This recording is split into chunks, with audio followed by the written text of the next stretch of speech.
Hello, my name is William from 222 Productions, and I am here to talk to you about the American Ninja Warrior Season 11 Seattle-Tacoma Regional in approximately 20 minutes or less, starting now. So, in the past, so far this season, we've had, I would say it's gotten off to a good but not great start so far. You know, LA was fun, Atlanta I had my problems with, and Oklahoma City was, it was fine. But, it wasn't, one of the better regionals. I thought it was, it was good, but not, outstanding.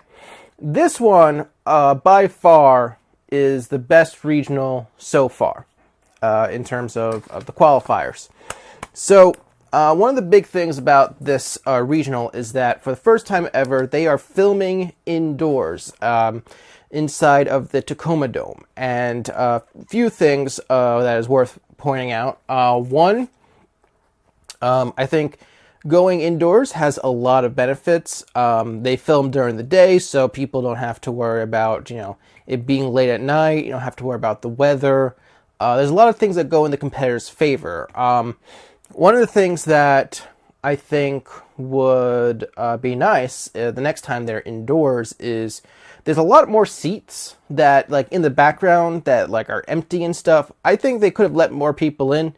I don't know if they limited the amount of people who showed up, but I feel like it would have been cool to have, more people in the Tacoma Dome instead of having, a bunch of empty chairs behind them. I think that would have been nice. But let's go through this course right now. We have shrinking steps, of course, followed by the lunatic ledges, which is basically you got to grab onto the ledges, a swing like this. You got to swing to a ledge as a handlebar, and kind of like at the TikTok, and then you got to swing to the platform. It's I like the first half. Second half kind of weird. I feel like that's an obstacle that allows too much of people just kind of standing there and not doing anything. I feel like it would be cool if there was a time limit involved. Obstacles like that is why I advocate for a time limit in the regionals, because you can just kind of stand around and even though it would make it harder because of the momentum, but I like to see that. And then is the barrel roll. Which is it's barrel with a handle. You got to swing to a second barrel, which is a ladder. So you're kind of going to the left side to grab on, and then you climb to the top. There's a handle there, and you do a big swing and launch yourself. And what I like is that you're not required to do the big launch. You can still you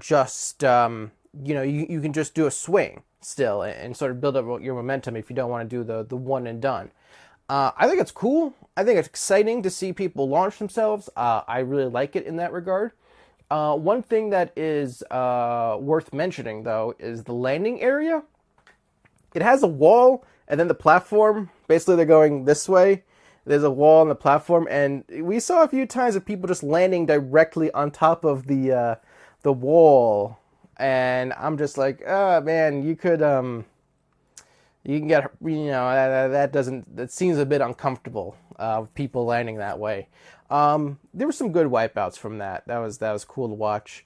And then is the return of the broken bridge, and the return of the lightning bolts, which is interesting because broken bridge and lightning bolts were both in Philadelphia, so both those obstacles are together once again.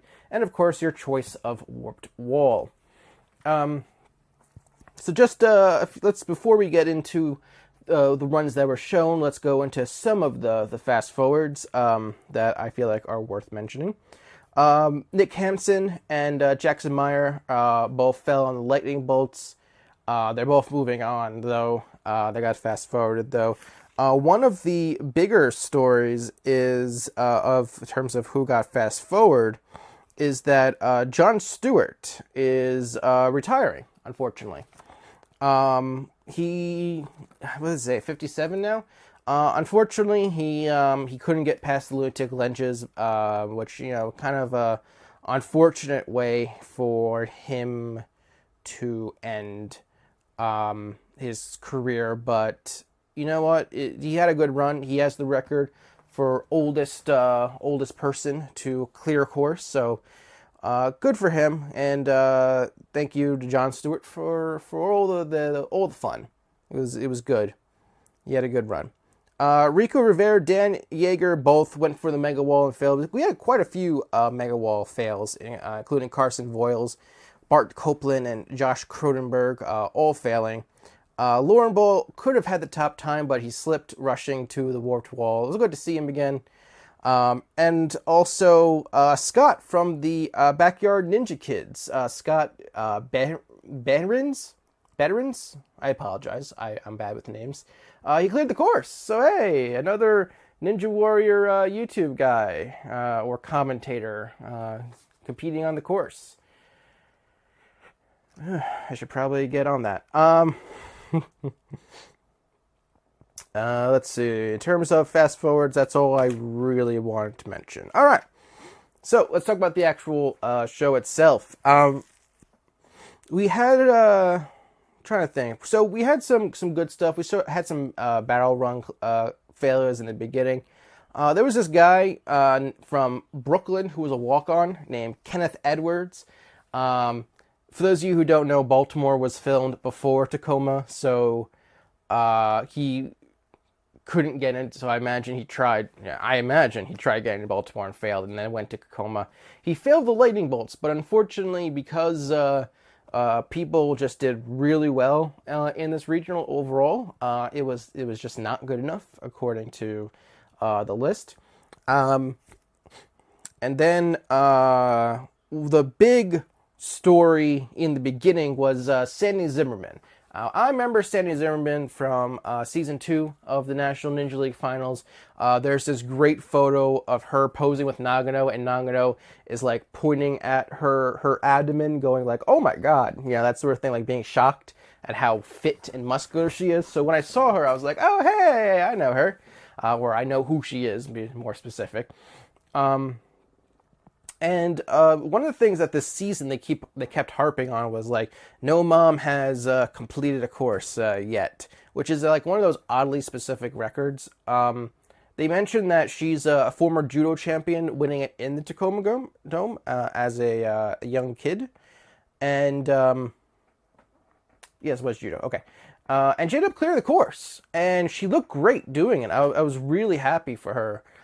Doing it, and they were like, oh, first mom, but they also mentioned she's the oldest woman, which I feel like is the more important record in my mind. Just for me, it's the more important record to mention. But yeah, I'm really glad to see her clear. It was there was this moment where she grabbed the warped wall and she was like, she did a pose to like be like, yeah, where when she did that, I'm like, oh, please don't let go by accident, but she didn't, and it was good. She did well. And just kind of like, yeah, it was great. Lost my train of thought. One thing that was surprising, so I guess you could say Sandy Zimmerman was surprising, but like, it was good to see. They showed Austin Gray after her, and surprisingly, he went out on the broken bridge, and My A&W fantasy team is just a complete mess at this point. So I had Josh Levin on my team, and unfortunately, he's not competing this year. He elected to train for the Olympics more for rock climbing. I respect that decision, but for my team, I wish he was competing. And Austin Gray was on my team too, because I'm like, oh, he's so great. I kept having people tell me how good he is, and then he does this, and it's just, oh, it's unfortunate. It happens. Some people just have bad years. Especially seems like their sophomore years. Some people have that happen too. A weird thing happened where like they said, while Jake Murray gets onto the start line, let's show you some more fast forward. So like in the middle of a segment, not like in the beginning or the end of a segment, they did fast forward, which was weird. But then they showed Jake Murray. He did the Hannibal Lecter homage, which complete with straight jacket that he ripped off to reveal his outfit. I appreciate guys like Jake Murray. Anyone who is willing to make Ninja Warrior more fun is a good man in my book. Jake just sped through the course, completed in a minute 25.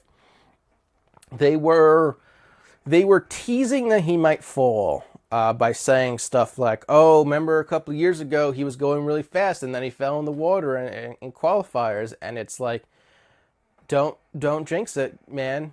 But they didn't. It was all good. So he cleared. It was great. Good to see Jake clear.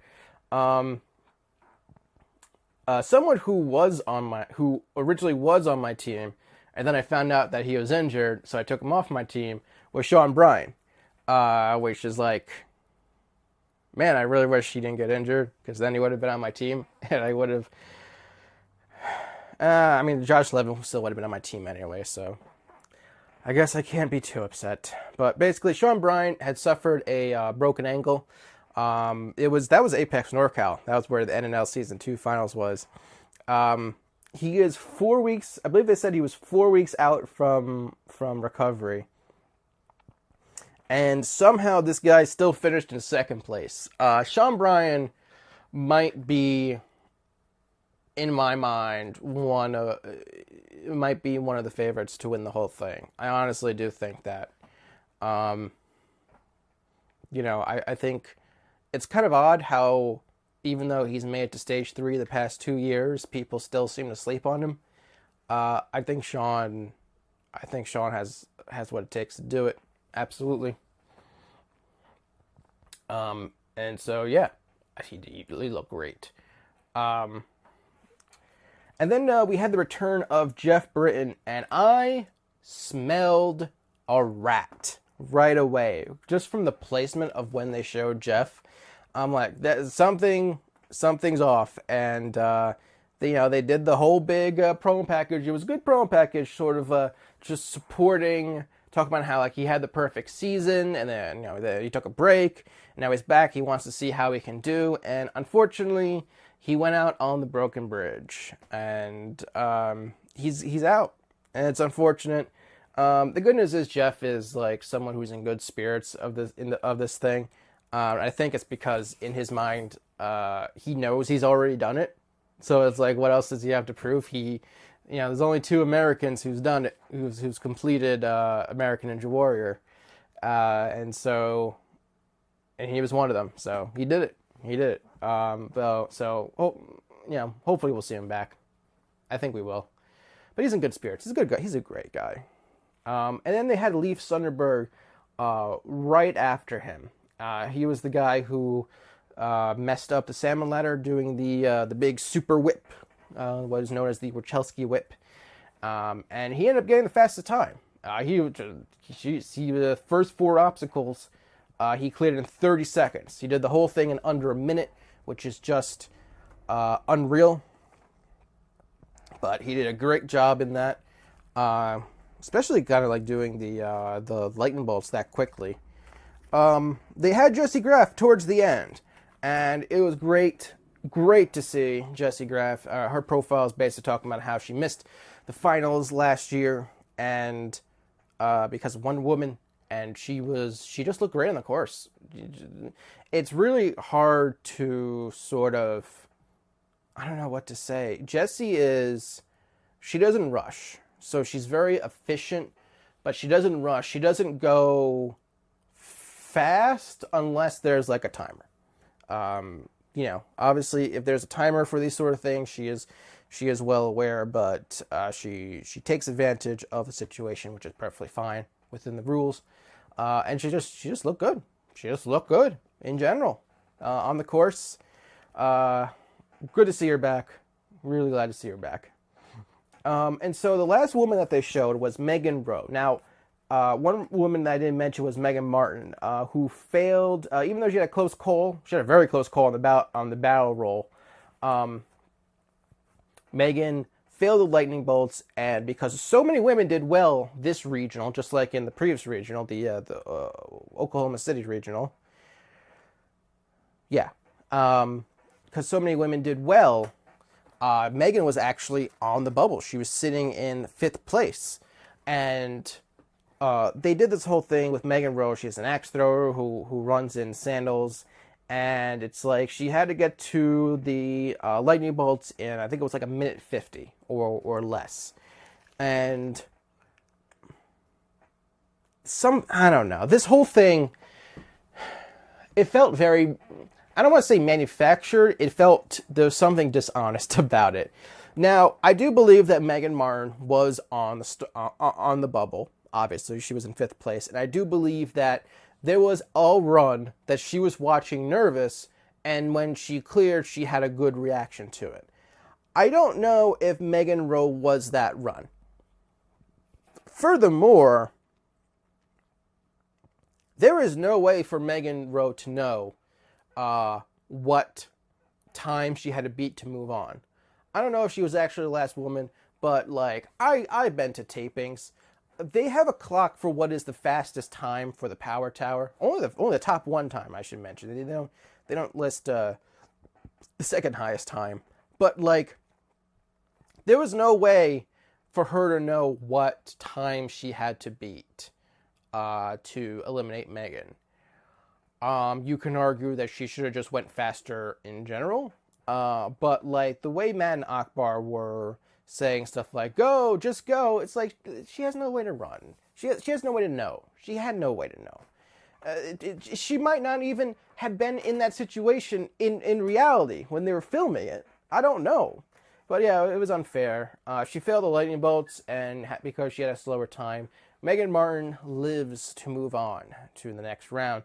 And the final run was Lance Pekus. He wanted redemption in the Tacoma Dome because he failed wrestling there when he was younger. One thing that is worth mentioning is that I know Lance was probably very happy when they announced his regional because he's been an advocate for the Northwest getting a regional for A&W. He ended up clearing the mega wall on his 3rd try and got $2,500. And immediately I just felt like Rich was being vindicated. I could just feel that vindication in Rich's mind that someone actually was able to do it on the 3rd try. Lance is a solid competitor. He looked good, and he always does it with jeans usually. So yeah, it was good stuff. Good stuff. Not fast enough, obviously, because he went for the mega wall and took 3 tries to do it. So the Power Tower was between Leif Sunderberg, who was in 1st place, and Shawn Bryan, who was in 2nd. Very, very close race overall, but Shawn Brian was able to take the lead in the Lachey part at the end, and he is going to Vegas, and he is someone... the reality, they both could have used it because Leaf's never beaten the finals, the regional finals before. But Shawn Bryan, on his ankle, getting the Power Tower speed pass was very much a good thing. It allows him the ability to take it easy in the finals because he doesn't need to qualify now. He's automatically going to Vegas. A few things worth mentioning before I get through the final list. Charlie Andrews was not shown, but made his grand return. Thanks, Rich, for pointing that out. But yeah, how do you not mention that after getting injured doing a B-roll footage for your show? How do you not mention it? Like, unfortunately, he didn't move on. He made it to the lightning bolts, which just wasn't fast enough. But that was like a huge oversight. And then also there's this Akbar Bajabia moments where they're very clearly trying to do the whole, MXC's Kenny Blankenship's most painful eliminations of the day sort of style thing, but it's not working yet. I don't think it's working. Ninja Warrior is not a goofy enough show, I think, to warrant that sort of segment. They're very hit or miss. I think the segments have been mostly miss. The wife in this episode telling the guy to go for the regular wall and not the mega wall, that was kind of cute. Other than that, so yeah, and I think it just sort of annoys me just because, like, It makes looking at the actual leaderboards a little tricky because they're hard to read and there's no faces anymore to line up with the names. So I have to go online to sort of remember who was who and who made it. But anyway, let's just get through this list. It's about 20 minutes right now. So we had 13 clears in total. However, only 11 of them were shown. There was 15 runs showed in total, 28 fast forwards, 96 competitors total competing in this regional. So far, less than 100 in these 4 regionals that have been shown so far. We had 4 fails on the shrinking steps, 24 fails on the lunatic ledges, 17 fails on the barrel roll, 8 fails on the broken bridge, 25 fails on the lightning bolt. So over half of failures on the lunatic ledges and lightning bolts. No one failed the warped wall, but 5 people failed the mega wall. We had 13 total completions, and of those completions, one of them was a mega wall clear. Here are your leaderboard and people who are moving on to the Seattle-Tacoma Regional Finals. We had 13 who cleared the course in Leif Sunderberg, Shawn Bryan, who won the speed pass, Jake Murray, Lauren Ball, David Mouen, Ben Martin, Alex Hatch, Jessie Graff, Scott Benrens, Lance Picus, who won $2,500 on the Mega Wall, Marquez Green, Justin Galinsky, and Sandy Zimmerman. Then we had 5 people who failed the Mega Wall, and Josh Cronenberg, Carson Voiles, Rico Rivera, Dan Yeager, Bart Copeland, and 12 people who failed the lightning bolts in Jackson Meyer, Nick Hansen, Nick Burkhalter, Ryan Jouant, Matt Dulce, Brandon Varner, Jeremy Taiwo, Jack Scholas, Michael Laurie, Gavin Maxwell, Glenn Albright, and Sean Darling Hammond, who wasn't even shown. And to round out the 3 women to fill out the top 5 women was Mandy Howard, Christy Marie, and Megan Martin, who all failed the lightning bolts. And that is all my thoughts on the Seattle-Tacoma Regional. Let me know what you think. Do you like the fact that they were indoors? Did you like the course overall? Did you like the presentation? Let me all know, and make sure you subscribe for more reviews just like this one of the entire season. And thank you all very much for watching. I'll see you next time.